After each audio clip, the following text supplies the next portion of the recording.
Hello everyone, this is Aman Akhtar and you are watching headed life. बहुत बहुत स्वागत है आप सभी का इस खुशियों के सफ़र में, वो खुशियाँ जो हमारा हक है इस यूनिवर्स से मांगने को।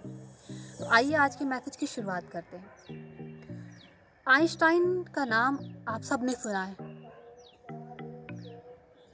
आइंस्टाइन ने एक बात बोली कि हम जिस वक्त में जी रहे हैं, जो हमारा समय है, हमारा टाइम है, ये एक भ्रम है और उस भ्रम में हम जी रहे हैं।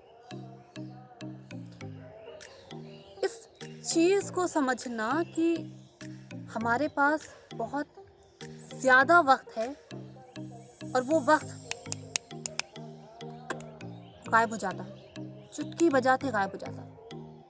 और हम सोचते रह जाते हैं कि अरे अभी तो मैं छोटी थी, अभी तो मैं बच्चा था, अभी मैं तो खेला करता था, अभी तो मैं स्कूल में था, वो सारी मस्तियाँ क्या करता था, अभी मैं कॉलेज में था, या अभी मैं ये काम कर रहा था कुछ वक्त पहले ही की तो बात है, ऐसा था। और वक्त ऐसे बीत जाता है कि हम पता भी नहीं चलता कि कब हम छोटे से बड़े हो जाते हैं और हमारे ख्वाब बदल जाते हैं, हमारे ड्रीम बदल जाते हैं, हमारा थॉट पैटर्न चेंज हो जाता है, हम सब आपस में चेंज होके रह जाते हैं, हमारी डिपेंडेंसी चेंज हो जाती है, हमारे इमोशंस चेंज हो जाते हैं, हमारी इमेजिनेशन पावर जो हमें मिली है वो उसका बिलीव चेंज हो जाता है। यानी बचपन में जिस इमेजिनेशन पे हमें पूरा यकीन हुआ करता था कि जब हम इमेजिन करते थे तो आज पापा ये लेकर आएंगे, और रात में वो चीज़ें आ जाती थी कि आज मम्मी अगर ये बना दे कितना अच्छा होगा ना, कितना मज़ा आएगा आज ये खाने में। और पता चलता था शाम को वही चीज़ मम्मी ने बना दी, और जाकर मम्मी से पूछो, मम्मी आपको कैसे पता कि ये मेरा मन कर रहा था? अंदर मम्मी कहती है, बेटा माँ को सब पता चल जाता है। एक्चुअल में जो असल माँ है वो क्रिएटर है, उसने वो मैसेज सेंड किया आपकी माँ में, आपकी माँ के ब्रेन में, और आपकी मम्मी को पता चल गया कि हमारे बच्चे को ये खाना है। उसी तरह आपके लाइफ में जो जिस भरम वाली ज़िंदगी में हम जी रहे हैं, जो वक्त ऐसे तो बीत जाता है और हमारे ड्रीम्स के लिए हम डाउट में पड़ जाते हैं कि हमारा ये ड्रीम पूरा होगा कि नहीं होगा। तो आपका ड्रीम देखने का मतलब हुआ आप इस अर्थ पे एग्जिस्ट कर रहे हैं, और आपके अर्थ के एग्जिस्टेंस ये एक प्रूफ है कि आपके ड्रीम्स भी पूरे हो सकते हैं। जो चीज़ें आप सोचते हैं कि आपके पास बिल्कुल वक्त नहीं है, आप वो चीज़ नहीं पा पाओगे, और अगले ही पल में आप देखते हो कि वो सारी चीज़ें जो फ्यूचर में आप देखते थे, इमेजिन करते थे, वो अभी कहीं ना कहीं एग्जिस्ट कर रही हैं किसी के पास। इसका मतलब ये पूरी यूनिवर्स एक ऐसा फेज है जो हमारे बिलीफ पे चलती है, उस वाइब्रेशन पे चलती है जो हम सेंड करते हैं इसी यूनिवर्स में।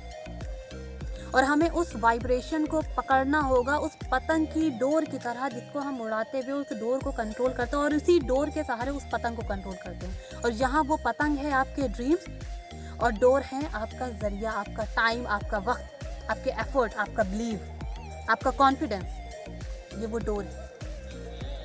इसमें से कुछ भी इधर उधर होगा तो आपकी वो पतंग कटने का डर है, टूटने का डर है, गायब हो जाने का, वैनिश हो जाने का डर है।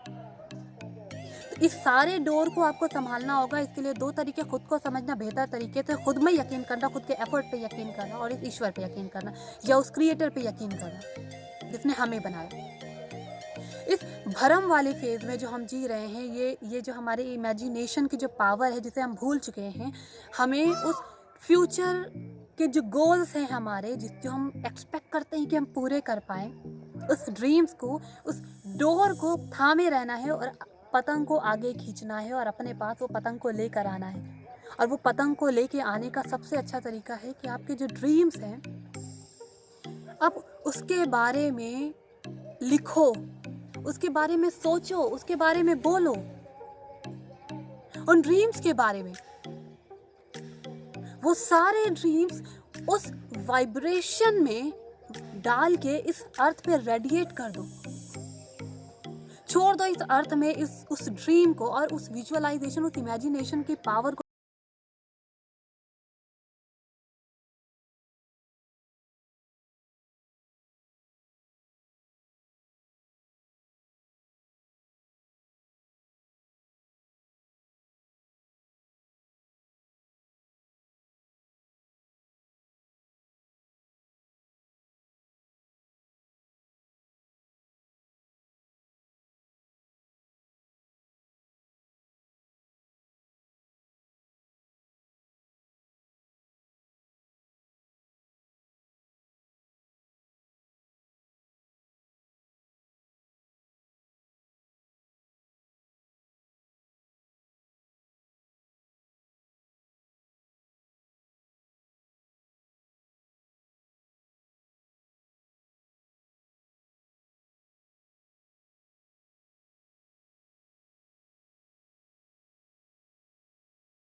ना सिर्फ वो समझ आपकी पैदा होगी, बल्कि वो डोर आपकी पतंग को आपके करीब लेकर आएगा, और वो खुशी आपकी अनबिलीवेबल, अनइमेजिनेबल फीलिंग होगी आपकी।